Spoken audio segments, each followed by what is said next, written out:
Pokud si dobře vzpomínám, tak si myslím, že jsme se s Vojtou poprvé potkali na kolejích v Liberci.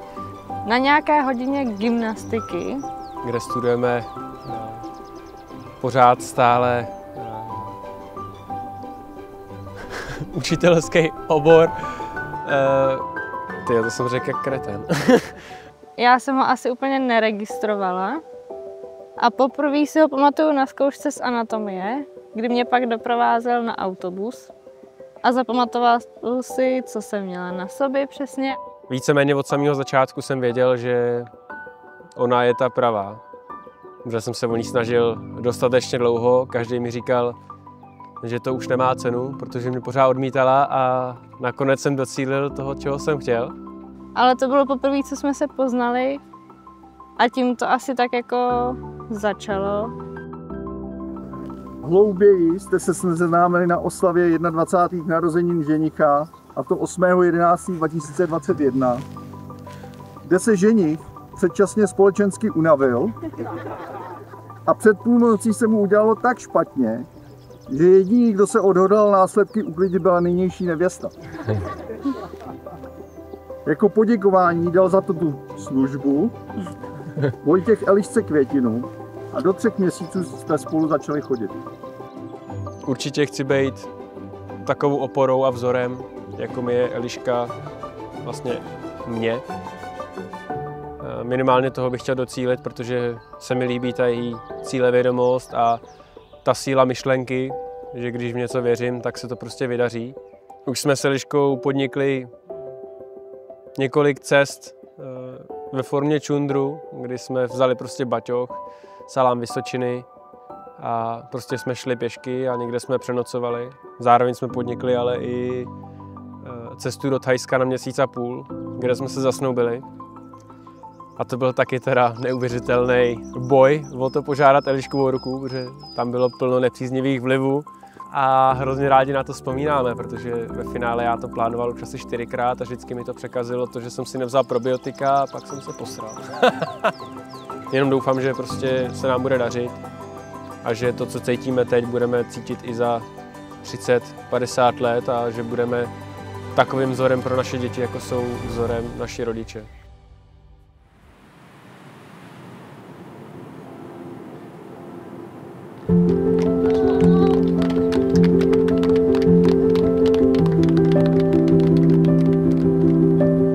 Štěstí nespočívá v blahobytu, přepichu a bohatství, ale tkví především ve vás obou, ve vašem čestném a láskyplném jednání, ve vaší obětavosti, snášenlivosti a opravdovém pochopení.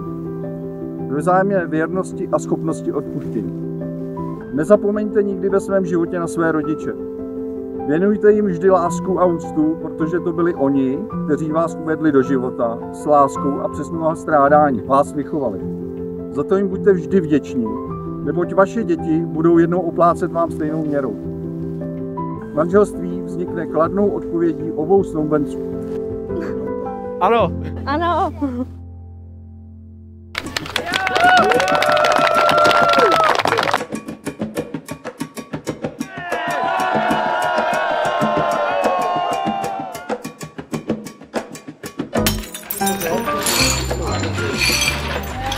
Takže pojďme se najíst.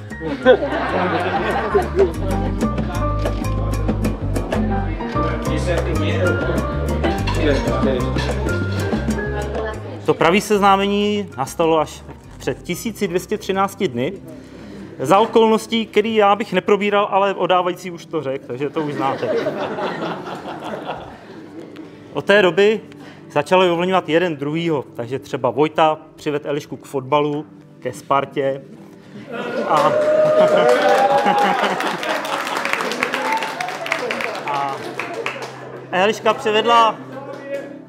Eliška převedla Vojtu k ovesným vločkám ke snídani.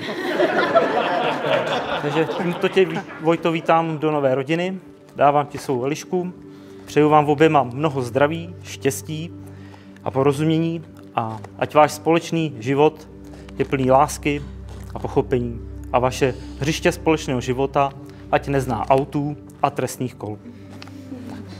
Takže,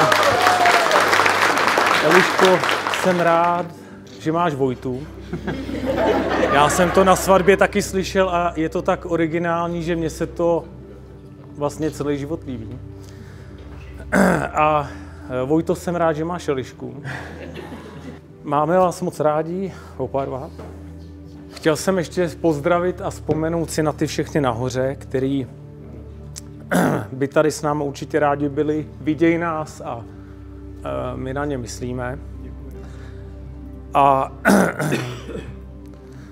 paní Matějčková, budeme se všichni o tebe starat a pomáhat vám. Děkuju. Zdravíčko, štěstíčko, ať to všechno funguje, jo?